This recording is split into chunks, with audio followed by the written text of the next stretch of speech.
ইসলামী আন্দোলন দিয়ে শুরু করি। মানে হাত পাখা চরমনে পেশাপুজোর যে দলটা, ওনারা কিন্তু জুলাইয়ে একদম ব্যানারের রাস্তায় ছিল। ওনারা ব্যানার নিয়ে রাস্তায় মিছিল করেছে এবং প্রচুর অবদান রেখেছে। শাহবাগে 5ই আগস্ট সর্বপ্রথম ওনারাই এই পুলিশের বাধা উপেক্ষা করে এগিয়ে গিয়েছিল। তো আমরা লক্ষ্মীপুরে যখন গিয়েছিলাম, ওখানে শহীদ মাজহারুল ইসলাম ইসলামী আন্দোলনের কর্মী ছিল, সাধারণ সম্পাদক ছিল ওই ইউনিয়নের। গাজীপুরে শহীদ হয়েছে উনি। এবং আপনি বিশ্বাস করবেন কিনা, একটা শহীদের স্পিরিট কেমন হয়, মানে চুলের প্রতিটা শহীদের একটা কিন্তু কঠিন স্পিরিট ছিল। এবং এই মাজহারুল ইসলামের স্পিরিটটা আমি যদি আপনাকে বলি, ওনার স্ত্রী ওনাকে কল দিছে। ওনার স্ত্রী থাকে লক্ষ্মীপুরে আর উনি কিন্তু গাজীপুরে। বুঝিয়েন বিষয়টা। কল দিয়ে বলতেছে যে তুমি আন্দোলনে যাইও না, তোমাকে হারাইলে আমরা ছেলে মেয়ে কিভাবে কি করবে। উনি ওনার স্ত্রীকে বলতেছিল, তুমি আমাকে মানা করতেছো, আমি তোমাকে উল্টা বলবো, যদি লক্ষ্মীপুরে মিছিল হয় তুমি আমার মেয়েকে নিয়ে গিয়ে মিছিলের সর্বসামনে দাঁড় করাবা।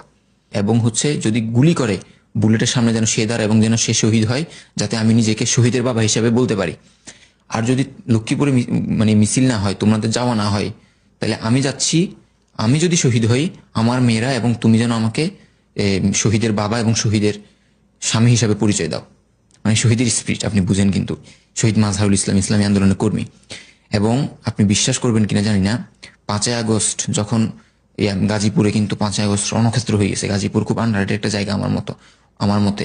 যাত্রাবাড়ির গল্প সবাই বলে, উত্তরের গল্প সবাই বলে, গাজীপুরের গল্প কেউ বলে না। কিন্তু গাজীপুরে এত এত ত্যাগ ছিল 5ই আগস্ট। তো এই গাজীপুরের মধ্যে এই মাজহারুল ইসলাম মিছিল নিয়ে নেতৃত্ব দিয়ে সামনে এগিয়ে গিয়েছে এবং যখন গুলি শুরু করছে, সবাইকে সেফ জায়গায় নিয়ে গিয়ে তিনি নিজে বুকটা আবু সাইদের মতো সামনে পেতে দিছে। তার শরীর পুরো ঝাঁঝরা করে ফেলছে বুলেটে। তো সে সেক্ষেত্রে জীবন দিয়ে ফেলছে এবং যে বলি গেছে, আমাকে শহীদের বাবা বলবা এবং শহীদের স্বামী হিসাবে সম্মানিত হবা, এটা সে কথা রাখছে।